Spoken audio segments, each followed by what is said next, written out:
Hi guys, అందరికీ నమస్కారం. నేను స్టేజ్ మీద పాడిన పాట ఇప్పుడు ఎంతో వైరల్ అవుతుంది, ఇంకెక్కువనే అవుతుంది. ఆ పాట నచ్చి ఎంజాయ్ చేసి వైబ్ అవుతున్న వాళ్ళందరికీ నైస్, హ్యాపీ, ఎంజాయ్ పండుగ. బట్ నచ్చని వాళ్ళకి I'm sincerely telling, I'm not at all sorry. Because మీ మనోభావాలు ఇప్పుడు హర్ట్ అయినాయేమో, నాది ఎప్పుడో హర్ట్ అయినాయి. నన్ను ఇన్ని సంవత్సరాలుగా వందల వేల పదాలు నా మీద వాడారు, ఎన్నో బూతులు, ఎన్నోసార్లు, ఎన్నో ఒకేషన్స్లో ఫర్ నో రీజన్, నా తప్పే లేకుండా నన్ను అన్నారు. సో అప్పుడు ఏమైంది, మీ సమాజంలో వాడాల్సిన మాటలు, బూతులు, అమ్మో ఏమైపోయింది అప్పుడు. ఇప్పుడు రెండు పదాలు మీరు, అది కూడా మీరు నా పైన వాడిన వాటిలోంచి నేను 2 తీసుకొని, which are not even that big to be honest చెప్పాలంటే. నా జోలికి వస్తే పగిలిపోద్దిరా అంటున్నాడు అంతే.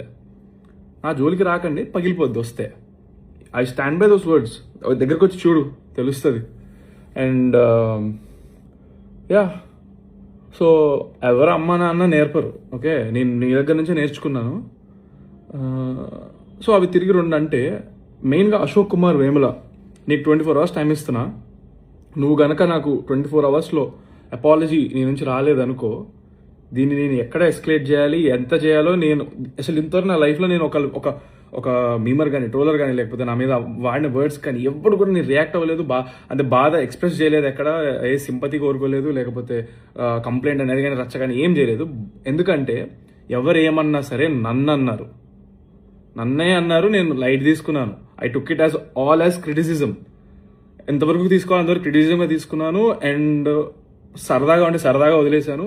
కానీ దిస్ పర్సన్, నువ్వు మా ఇంట్లో మహిళలను అన్నావు, మా నాన్నగారిని అన్నావు, నాతో వర్క్ చేసిన వాళ్ళని అన్నావు, నేను దేవుళ్ళగా భావించే ప్రొడ్యూసర్లు అన్నావు, అండ్ ఆ రోజు వచ్చిన గెస్టులను అన్నావు, అందరినీ అన్నావు. చాలా నీచంగా, చండాలంగా, అసభ్యకరమైన మాటలు వాడి అన్నావు. ఒక ఫోన్ వీడియో పెట్టేసి డైరెక్ట్గా మాట్లాడావు. It is not criticism, it was degradation, defamation, insults. నీకుందిరా రే, నేను ఆల్రెడీ మాట్లాడుతున్నా లాయర్లతో. ఫస్ట్ టైం సీరియస్ తీసుకొని నేను ప్రాపర్ వేలో వెళ్తాను. ఇలాగ నేను ఫోన్ ఉంది కదా అని పొద్దున్న లేచేసి ఇట్లా పెట్టేసి మాట్లాడేసి చండాలం చేయడం కాదు. బుర్రు ఉంటే ప్రాపర్గా, కన్స్ట్రక్టివ్గా, ప్రోగ్రెసివ్ వేలో వెళ్ళాలి. నీకు నిజంగా నీకు మనోభావాలు హట్టే, ఇది ఒక సమాజం అని నువ్వు ఒక లీడర్గా ఫీల్ అయ్యి ఏదో స్టాండ్ తీసుకుందాం అనుకుంటే, తీసుకునేది ఏదో సరిగ్గా తీసుకో, అర్థమవుతుందా? అంత బూతులు నేను వాడిన దానికి నువ్వు మాట్లాడిన వర్డ్స్కి అసలు అది నువ్వు ఎలా రైట్ అవుతావు అసలు నీకు అర్థమవుతుందా? నిజంగా నువ్వు అదే ప్రాపర్గా చెప్తే, ఏదో పెద్ద ఆయన చెప్తున్నాడు కదా, ఆహా ఓకే సార్, కరెక్టే సార్, మేబీ సారీ కూడా చెప్పేటోడేమో. అంటే నువ్వు అంతా నిజంగా సిన్సియర్గా ప్రాపర్గా మాట్లాడితే, నువ్వు మాట్లాడే విధానంలో అసలు మెచ్యూరిటీ లేదు. అండ్ నా విషయానికి వస్తే, నేను ఒక్కటే, నాకు I want to tell you all, అసలు నేను ఎప్పుడైనా ఏ రోజైనా ఏదైనా తప్పు చేశానా? నాకు సిన్సియర్గా నాకు చేసి ఉంటే కనుక నాకు చెప్పండి. I really want know. నేను ఎంతో మందితో వర్క్ చేశాను. ఈ చేసిన 2 మూవీస్లో అందులోంచి ఒక్కళ్ళని నేను వాళ్ళతో తప్పుగా బిహేవ్ చేసినట్టు కానివ్వండి, లేకపోతే ఏమంటారు యాటిట్యూడ్ చూపించినట్లు కానీ, లేకపోతే అట్లా చెప్పమనండి చూద్దాం. ఎందుకంటే ఐఎమ్ వెరీ కాన్ఫిడెంట్. నేను ఆర్టిస్టుల నుంచి, జూనియర్ ఆర్టిస్టుల నుంచి, లైట్మెన్స్ నుంచి, కెమెరామెన్ నుంచి, singers, what ever, who not, సెట్లో నేను అందరితో మంచిగా పలకరిస్తాను, మంచిగా మాట్లాడతాను. ఎప్పుడు ఏ రోజున నేను నా నోరు పారేసుకోలేదు స్టేజ్ మీద కానీ, ఎక్కడా కానీ అసభ్యకరమైన మాటలు మాట్లాడింది కానీ, తప్పు చేసింది కానీ. నేను తప్పులో లేను, డే 1 నుంచి చెప్తున్నా. నేను అసలు 19 years అబ్బాయిగా, 20 years అబ్బాయిగా మా డాడీ వాళ్ళు, మా మమ్మీ వాళ్ళని పక్కన నిలిచిపెట్టి ఇంట్రడ్యూస్ చేసిన రోజున కూడా వాళ్ళు ఏదో పొగుడుతున్నారు, నేనేదో ఫస్ట్ టైం స్టేజ్ ఎక్కడం, నాకు చాలా ఆక్వర్డ్ ఫీలింగ్ అయిపోయి ఇబ్బంది అయ్యింది. నేను అటు ఇటు చూస్తున్నాను, చేతులు జేబులో పెట్టుకున్నా. దానికి అక్కడ స్టార్ట్ అయింది. Even on that day also మీరు సరిగ్గా పూర్తిగా ఏది మ్యాటర్ ఎవరు చూస్తే కదా, ఇప్పుడు కూడా సాంగ్ 3 నిమిషాల song. So wait, I'm diverting. అక్కడ ఆ రోజు కూడా నేను చెప్పాను, ఆ రోజు కూడా పొరపాటున నేను ఎవరినైనా ఏదైనా కొంచెం ఎక్కువ మాట్లాడున్నా, లేకపోతే నాలో ఏమైనా నచ్చకపోయి ఉంటే, it will improve with time, దయచేసి నాకు క్షమించండి అని చెప్పి నేను ఆ రోజే చెప్పాను అక్కడ స్టేజ్ మీద.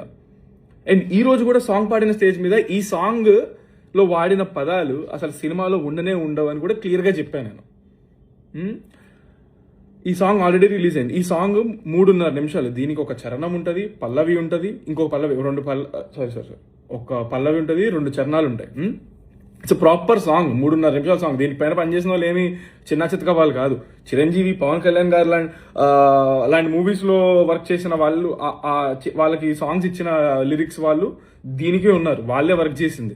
ఓకే, 3.5 నిమిషాల సాంగ్ లో మీరు 5 సెకండ్లు కట్ చేసి దాన్ని మళ్ళా వేసి మీరు నెగిటివిటీని ఎక్కువ చేస్తే అది అలాగే కనిపిస్తుంది కదా. దీని భూత పురాణం అంటున్నారు మీరు 5 సెకండ్లు పెట్టి. ఇదా భూత పురాణం? నా జోలికి వస్తే పగిలిపోద్దండమ్మా భూత పురాణమా? అసలు మీరు ఎక్కడ ఏం వినలేదా? అయ్యో బాబోయ్ అంటారా? ఎన్ని సినిమాల్లో మనం వాడరు, బీప్ అయ్యారు, ఏ రేటెడ్ సర్టిఫికేట్ ఇస్తే సినిమా థియేటర్కి వెళ్ళి చూస్తారు అందరూ. యూట్యూబ్లో రిస్ట్రిక్షన్సే ఉండవు. అసలు రిస్ట్రిక్షన్స్ లేకపోయినా కూడా మేము ఈ సాంగ్ ఒరిజినల్ వర్షన్లో మేము పెట్టలేదు. అది వి ఫెల్ లైక్ అంత అవసరం లేదేమో అనిపించింది. నేను ఇప్పుడు నా సినిమా రిలీజ్ ఉందిరా భయ్, నేను ఏదో కొంచెం ఇంపాక్ట్ క్రియేట్ చేసుకొని February 6 నా సినిమా రాబోతుంది కాబట్టి కొంచెం బజ్ క్రియేట్ చేసుకుందామని నేను కావాలని స్వతహాగా నా సొంతంగా I take complete responsibility. By the way మా ప్రొడ్యూసర్ కానీ, డైరెక్టర్ కానివ్వండి, లేకపోతే అక్కడ వచ్చిన గెస్టులు కానివ్వండి, మా అమ్మ నాన్న కానీ ఎవరికి తెలియదు నేను ఆ 2 పదాలు చేంజ్ చేసి పాడతానని ఎవరికి తెలియదు.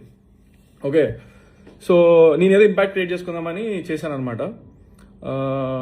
అంతే. నన్ను నేనుగా నేను ఎప్పుడు ఉంటాను. I feel like people some times నాలో ఉన్న హోప్ అంతా చంపేసి, నా కాన్ఫిడెన్స్ అంతా కిల్ చేసేసి,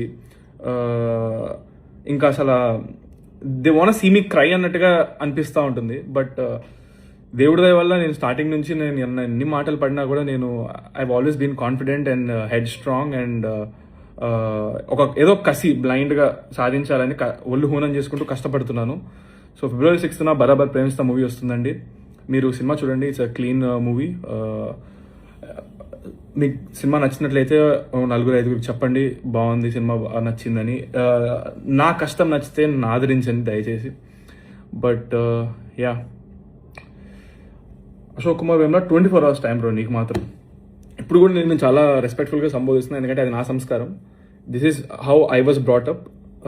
అన్లైక్ యూ, మీరు ఎలా వాడారో వర్డ్స్ అదంతా మీ కామన్ సెన్స్ లేదు మీకు, అలాగే వదిలేస్తున్నా దాన్ని.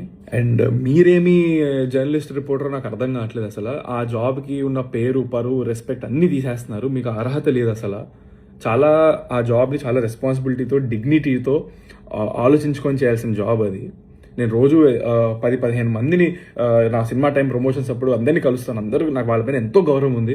ఎందుకంటే వాళ్ళు ప్రతి క్వశ్చన్ కూడా చాలా రెస్పెక్ట్ఫుల్గా ఆలోచించి 100 సార్లు మాట్లాడే ప్రతి మాట ముందు మాట్లాడతారు. అలాంటి జాబ్ చేస్తున్నా అని చెప్పుకుంటూ నువ్వు వాళ్ళ పరువు తీస్తున్నావు అలా మాట్లాడుతూ.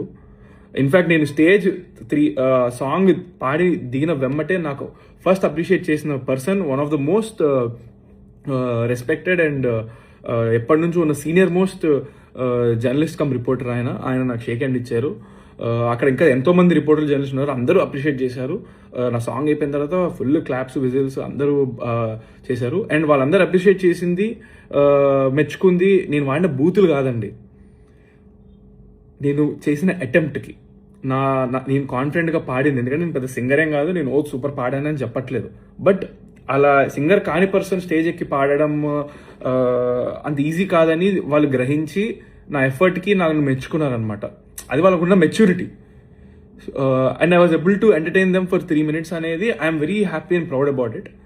Because I was able to, and I gave my sincere effort to sing and entertain. So guys, thank you. And Ashok Kumar Vemula 24 hours, you better send me an apology.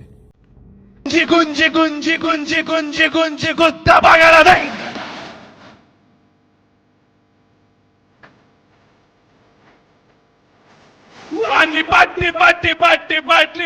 పట్టి పగలుదై.